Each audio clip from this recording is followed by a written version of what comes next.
Kembali lagi ke channel X Sumandak di Australia dengan perkongsian yang terbaru dari X Sumandak. Oke, apa kabar kamu semua? Harap kita semua sehat-sehat saja walau dimanapun kita berada. Dan hari ini X Sumandak akan membincangkan satu topik yang menarik, yaitu mengenai bridging visa. Sebab selalu X Sumandak dapat message komen ataupun DM daripada Insta, daripada Telegram, daripada video-video X Sumandak mengenai visa yang X Sumandak guna di Australia. Dan hari ini topik menarik X Sumandak adalah mengenai bridging visa ataupun visa pelindungan subclass 866 di Australia. Ini adalah topik yang agak sensitif sedikit ya. Oke. Jadi jangan lupa tengok sampai habis dan harap ini dapat memberikan kamu info serba sedikit lah mengenai visa ke Australia. Oke, hari ini yang seperti saya janjikan, saya akan bincangkan topik yang menarik, yaitu apakah itu bridging visa ataupun visa pelindungan yang selalu dimohon oleh orang kita, orang Malaysia, orang Indonesia, Filipina pun ada selalu, dan visa ini sangat popular lah di kalangan orang-orang Asia. Oke, tapi visa ini tidak digalakkan ya. Sebenarnya dia ada kesan dan juga kenapa dia tidak digalakkan. Tapi saya akan buat video ini dua bahagian, yaitu part pertama dan kedua, sebab kalau saya kasih gabung dalam satu video ini, dia akan memakan masa yang sangat lama dan juga saya tidak mau kamu bosan menengok sampai habis mencari-cari apakah itu tajuk dia. Mungkin kadang-kadang saya terselit iklan cerita pengalaman macam itu kan, macam yang sekarang. Oke, jadi hari ini adalah part 1 dan saya akan kupas dalam video ini apakah itu bridging visa, siapakah yang boleh memohon dia. Kejap, kita tengok buku. Oke, siapakah yang boleh apply atau mohon dia, atau bagaimana mau mohon, di mana mau mohon, berapa kos, dan berapa lama tempo masa dia untuk diambil, dan itulah yang saya akan kupas dalam video ini. Dan part 2 saya akan kupas mengenai, saya akan beritahu mengenai kenapa dia tidak digalakkan dan apakah kesan dia terhadap kita yang memohon visa itu. Oke. Jadi X Sumandak datang ke sini dengan tourist visa dan X Sumandak ada minta tolong dari agent, dari kawan, sebenarnya kawan, untuk buat visa, tapi dia cakap memohon untuk visa student untuk saya, tapi sebenarnya dia mohon protection visa juga, bridging visa untuk saya. Jadi itu saya tidak tahu ya, sebab saya tidak akan panggil untuk interview atau thumbprint. Jadi saya terlepas masa itu 3 bulan dan saya sudah bayar orang tuh sebanyak 700, tapi orang tuh hilang sebab kami pun berpindahan time itu. Jadi tidak tahu, cuma tahu nama tuh orang tapi tidak tahu dia punya nomor telepon dia sudah ubah, dan juga nama dia pun hanya nama samaran lah, dia kasih tahu kami time tuh. Jadi itu pengalaman pertama. Yang kedua tuh dia minta bayar kami 450 satu orang, dan itu pun kami cek di itu sudah pengalaman kedua. Jadi saya email immigration department dan dia bilang kamu belum ada submit apa-apa permohonan. Jadi di sana saya rasa sakit hati dan saya mohon sendirilah. Tapi apa visa X Sumandak di sini ya sama juga, yaitu bridging visa. Oke, jadi apakah itu bridging visa dan kenapa dia tidak digalakkan, itu akan saya kupas part 2. Jadi jangan lupa tekan notification, subscribe. Jangan lupa subscribe dan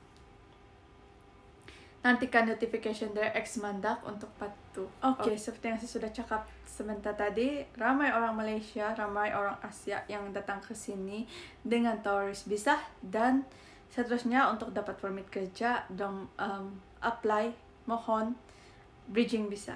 Oke.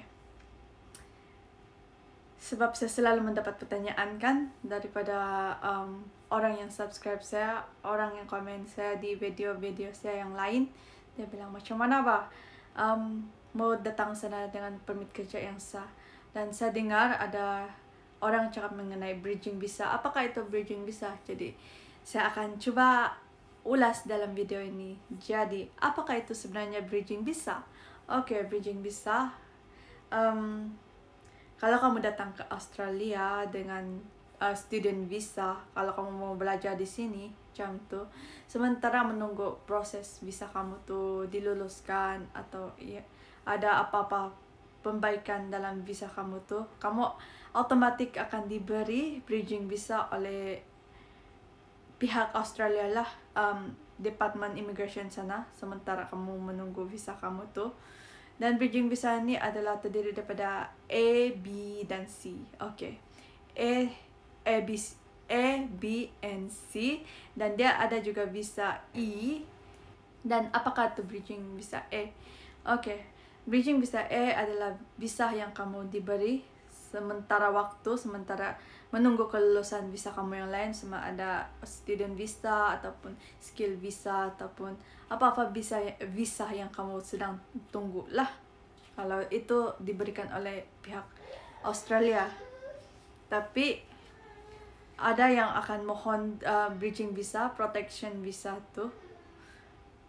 Itu saya akan kupas nanti dalam video ini. Jadi kiranya bridging visa itu adalah visa sementara kamu tinggal di sini secara sah lah. Kalau kamu itu under student visa atau menunggu visa lain.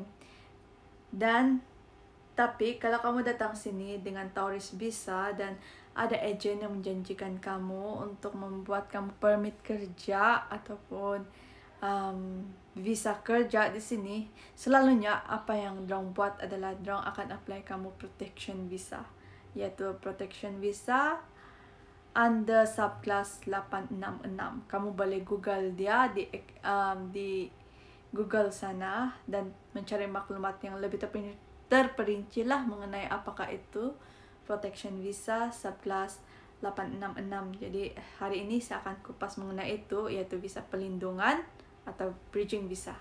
Oke, saya tidak tahu apakah itu bridging visa lain yang kamu dengar selain itu, sebab ramai orang yang cakap pasal bridging visa tidak bukan protection visa, yaitu visa pelindungan di Australia lah. Dan apakah itu sebenarnya bridging visa? Apakah sebenarnya itu protection visa ataupun bridging visa yang mereka maksudkan? Ya, itu adalah visa mengenai refugee ataupun orang yang meminta perlindungan di Australia lah, yang merasa dorang terancam di negara dorang sendiri, seperti macam kalau di Myanmar ada peperangan macam tu, Vietnam macam tu. Jadi dorang tidak selamat di dalam negara dorang, jadi dorang datang ke sini dengan memohon visa protection lah, sebab dorang tidak selamat di dalam negara dorang. Ataupun ada peperangan ataupun pergolakan politik, ataupun mereka itu tidak diterima di negara mereka sebab dorang adalah LGBT, transgender. Jadi itu adalah antara alasan-alasan dorang datang ke sinilah untuk meminta perlindungan, sebab negara Australia sangat mementingkan hak kemanusiaan ya. Dorang sangat mementingkan dorang melindungi hak wanita dan dorang melindungi hak-hak orang yang teraniaya macam tu. Okey. Jadi itu adalah protection visa. Itu adalah apakah itu protection visa sebenarnya. Jadi siapakah yang boleh apply dia? Sesiapa pun boleh apply ni bridging visa ataupun protection visa di Australia, sebab sesiapa pun kamu, tidak kira kamu muda atau kamu tua, sesiapa yang merasa terancam di negara dorang, merasa dorang tidak selamat, atau dorang dipermalukan atau tidak diterima, dipinggirkan di negara dorang boleh datang ke Australia untuk meminta perlindungan dengan visa protection lah. Itu adalah siapa yang boleh mohon visa ini. Kalau siapa yang menanya siapa saja yang boleh apply ni visa, jadi itu adalah jawapan dia lah. Okay, macam mana mau apply? Okay, kamu pergi ke laman web dia, iaitu imi.homeaffairs.gov.au. Saya akan bagi link di description dalam video ini. Nanti kamu cek di description sini, di description video ini, dan saya akan sediakan link di sana lah. Okay. Dan berapa lama tempo masa untuk apply ni visa?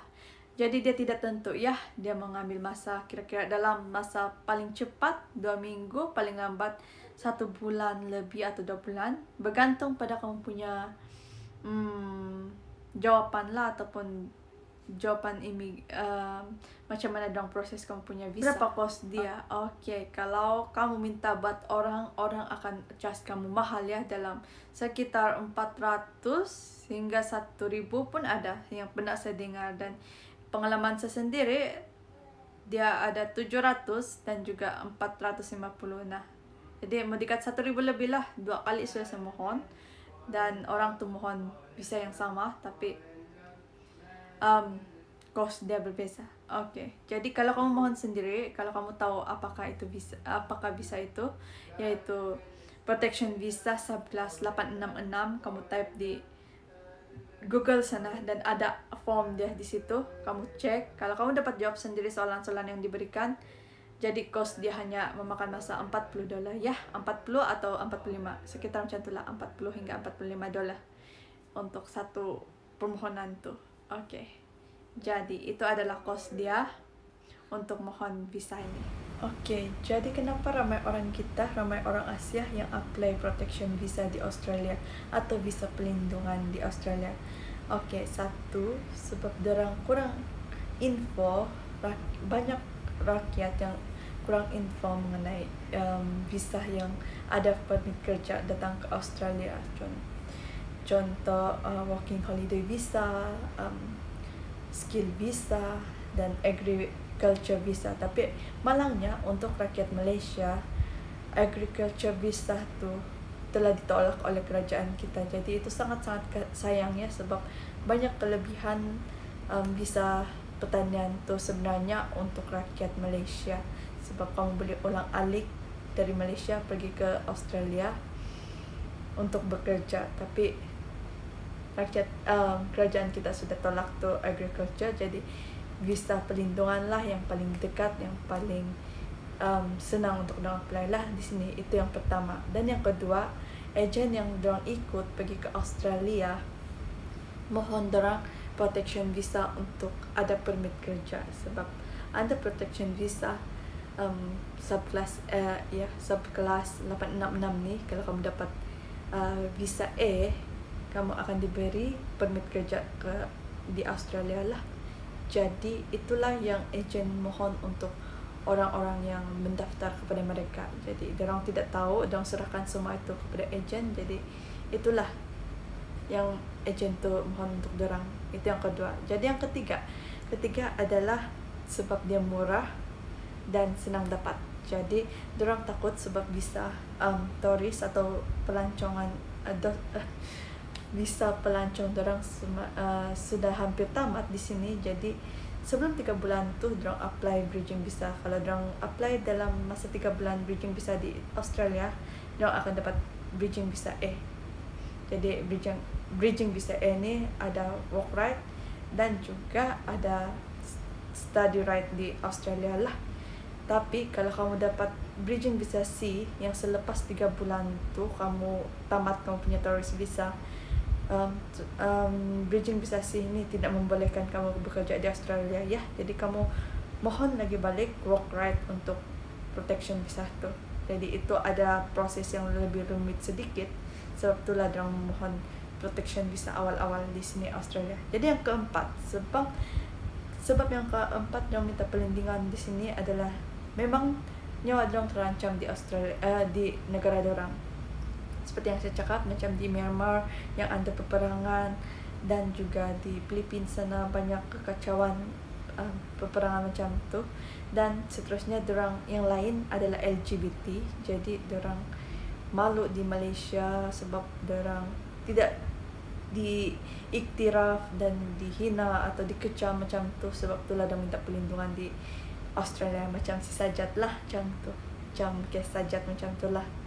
Jadi seterusnya pergolakan politik pun mempengaruhi sebab mereka datang ke sini untuk meminta perlindungan. Jadi itu adalah antara sebab-sebab mengapa rakyat kita apply bridging visa di Australia. Jadi kalau kamu mau tahu, sekarang adalah statistik sekarang adalah Malaysia yang paling banyak memohon bridging visa di Australia ya. Jadi boleh nampak di sini saya tengok kamu. Alright. So part 2 nanti saya akan ulas yang lebih lanjut mengenai kesan bridging visa kepada negara kita dan kenapa dia tidak digalakkan untuk dimohon di Australia. Okey, jadi sampai jumpa ke video yang seterusnya. Jangan lupa tekan notification, subscribe tu supaya kamu dapat update yang terbaru mengenai video Xamanda di Australia ya. Jadi harap saya punya perkongsian ini dapat memberi kamu info sedikit mengenai bridging visa atau visa perlindungan